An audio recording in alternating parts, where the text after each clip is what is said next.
গোৱালপাৰা জিলাৰ গোৱালপাৰা পূব আৰু দুধনৈ সমষ্টি সংযোগী দৰংগিৰিৰ পৰা চেঁচাপানী হৈ টোপলাখোৱালৈ যোৱা গড়কাপ্তানি বিভাগৰ অধীনত থকা পথছোৱা দীৰ্ঘদিন মেৰামতি নকৰাৰ ফলত জৰাজীৰ্ণ আৰু কদৰ্যময় খাল দং সদৃশ হৈ পৰিছে।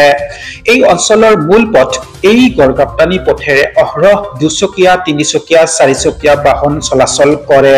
পথৰ দুৰৱস্থাৰ ফলত প্ৰায় প্ৰতিদিনে দুৰ্ঘটনাত পতিত হৈছে বাহন। আনকি এই বৃহত্তৰ অঞ্চলৰ চাইকেল চালক আৰু পথচাৰীসকলেও জমৰ যাতনা ভুগিবলগীয়া হৈছে। বিভাগীয় কৰ্তৃপক্ষৰ দৃষ্টি আকৰ্ষণৰ বাবে এবি লাইভ 24ৰ ফালৰ পৰা এই এক্সক্লুচিভ প্ৰতিবেদন প্ৰস্তুত কৰা হৈছে। স্থানীয় ভুক্তভোগী ৰাইজৰ মন্তব্য গ্ৰহণ কৰা হৈছে। চাই থাকিব নিউজ ডেস্ক এবি লাইভ 24।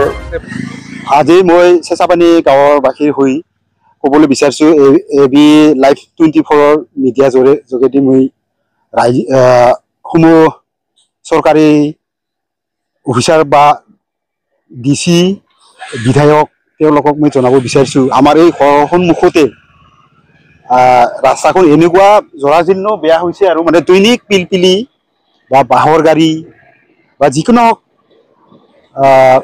বেপাৰ বাণিজ্য কৰা বাইকে হওক বা কাৰ, বহুত গাড়ী ইয়াত যেনিবা নষ্ট হৈ আছে, উল্টি যায়। সেয়েহে আমি চেঁচাপানী ৰাইজৰ হৈ আমি যেনিবা এই PWD ৰাস্তাৰ বিষয় বিভাগ কৰ্তৃপক্ষসকলক আমি জনাইছোঁ যাতে আমাৰ ৰাস্তাখন এখন বালা বা পাথৰ পেলাই দিলেও আমি অকণমান হ'লেও সন্তুষ্ট হ'ম। আৰু এই ৰাস্তা দি হাজাৰ হাজাৰ গাড়ী, ব্যৱসায় প্ৰতিষ্ঠানৰ গাড়ী দিনত অহা যোৱা কৰা হয়। গতিকে কোনো চৰকাৰে কোনো তাল সাৰা কিবা নিদিয়ে, গুৰুত্ব নিদিয়ে। আজি এই ৰাতিপুৱাতে মাদাৰ টেৰেছা স্কুলত কেইটামান ছোৱালীকেইটা আহিছিল, তেওঁলোকে নিশ্চয় 15 আগষ্টৰ কিবা এটা প্ৰশিক্ষণ লৈ আছে নেকি। ইয়াত উল্টি পৰিছিল, ইমান বেয়া লাগিছে মোৰ। আপি চুলি পিলপিলিখন উল্টি হেঁচা খাই আছিল। গতিকে কি ক'মনো, এতিয়া আমি চৰকাৰৰ তৰফত অনুৰোধ, আমাক যাতে অকণমান আমাৰ ৰাস্তাটো ভাল কৰি। বহু দুৰ্ঘটনা সংঘটিত হৈ আছে মাজে সময়ে, তো আপোনালোকৰ স্থানীয় বাসিন্দা হিচাপে আপোনালোকে কি ক'ব?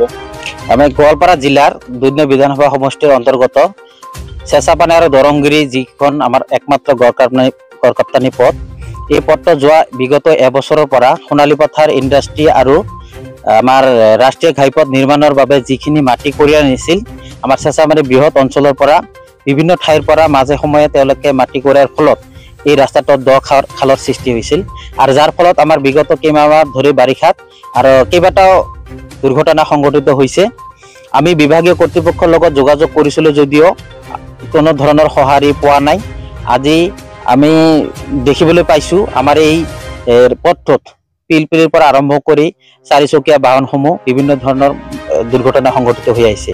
তো আমি অনুৰোধ জনাইছোঁ আমাৰ দুধনৈ বিধানসভা সমষ্টিৰ অন্তৰ্গত আমাৰ ৰাইজে, আমাৰ জনপ্ৰতিনিধি, আমাৰ দুধনৈ বিধানসভা সমষ্টিৰ সন্মানীয় বিধায়ক যাদৱ চৰকাৰী চাহাবক অনুৰোধ জনাইছোঁ।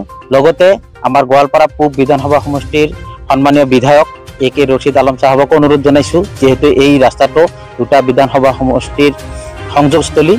গতিকে আমি এই দুয়োগৰাকী বিধায়কক অনুৰোধ জনাইছোঁ, আপোনালোকে অচিৰেই আমাৰ এই পথটোৰ যাতায়াতৰ কিবা এটা ব্যৱস্থা কৰি দিয়ক আৰু ইয়াৰ স্থায়ী সমাধানৰ বাবে কিবা বিকল্প ব্যৱস্থা হাতত লওক। কাৰণ এই দৰংগিৰিৰ পৰা টোপলাখালৈকে অৰ্থাৎ মাটিয়া নগৰপাৰা ৰোডৰ সংযোগ কৰা এইটো আমাৰ একমাত্ৰ পথ, আৰু যি পথেৰে আমাৰ স্কুলীয়া ল'ৰা ছোৱালীৰ উপৰিও বিভিন্ন ব্যৱসায়িক আৰু জনসাধাৰণৰ একমাত্ৰ আমাৰ এই পথটো এনে জৰাজীৰ্ণ অৱস্থা হোৱাৰ ফলত আমাৰ বিভিন্ন ধৰণৰ অসুবিধা হৈ পৰিছে। গোৱালপাৰা জিলা অভিভাৱক মন্ত্ৰী আমাৰ বিধায়ক দুগৰাকী আছে, তেওঁলোকক আমি অনুৰোধ জনাইছোঁ, আপোনালোকে আমাৰ এই অঞ্চলৰ সাধাৰণ জনতাৰ প্ৰতি লক্ষ্য ৰাখি, সুবিধাৰ প্ৰতি লক্ষ্য ৰাখি আপোনালোকে অচিৰে কিবা এটা ব্যৱস্থা গ্ৰহণ কৰক। আৰু লগতে অনুৰোধ জনাইছোঁ, আমাৰ সোণালী পথাৰত যিটো ইণ্ডাষ্ট্ৰী হৈ আছে, এই ইণ্ডাষ্ট্ৰীত বহুত আমাৰ এই অঞ্চলৰ পৰা গধুৰ বাহনেৰে মাটি কঢ়িয়াইছিল, যাৰ ফলত অধিক কদৰ্যময় হৈ পৰিছে। আমি আমাৰ ইণ্ডাষ্ট্ৰীৰ মেনেজাৰৰ লগতো কথা পাতিছিলোঁ, তেওঁলোকে দিম বুলি কয় কিন্তু পিছলৈ নিদিয়ে, যাৰ ফলত আমাৰ বেছি অলপ অসুবিধা হৈ পৰিছে। মই সকলোকে অনুৰোধ জনাইছোঁ, আমাৰ প্ৰতিনিধিসকলক অনুৰোধ জনাইছোঁ, এই ক্ষেত্ৰত কিবা পদক্ষেপ গ্ৰহণ কৰক। আৰু সন্মানীয় বিধায়ক দুগৰাকীয়ে অনুৰোধ জনাইছোঁ যে আমাৰ দৰংগিৰিৰ পৰা যিটো টপলাখা যোৱা পথ, এই গড়কাপ্তানি পথটো যদি বহলকৰণৰ ব্যৱস্থা গ্ৰহণ কৰে আমাৰ জনসাধাৰণে সঁচা সুবিধা পালে হয়। সেইকাৰণে আজি এই আমাৰ নিউজ পৰ্টেলৰ জৰিয়তে অনুৰোধ জনাইছোঁ যে আপোনালোকে কিবা এটা ব্যৱস্থা গ্ৰহণ কৰক।